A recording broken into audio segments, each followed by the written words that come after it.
കോഴിക്കോട് 15-കാരിയെ പീഡിപ്പിച്ച കേസിൽ പ്രതിക്ക് 5 വർഷം കഠിന തടവും 20,000 രൂപ പിഴയും. പെരുവണ്ണാമൂഴി സ്വദേശി അശ്വന്തിനെയാണ് കൊയിലാണ്ടി ഫാസ്റ്റ് ട്രാക്ക് സ്പെഷ്യൽ കോടതി ശിക്ഷിച്ചത്.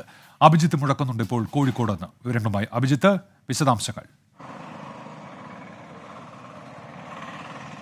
ഉന്മേഷ്, 2020 ഈ സംഭവം നടക്കുന്നത്. പ്രതി അയാളുടെ വീട്ടിൽ വെച്ച് കുട്ടിയെ അതിക്രൂരമായി പീഡിപ്പിക്കുകയായിരുന്നു.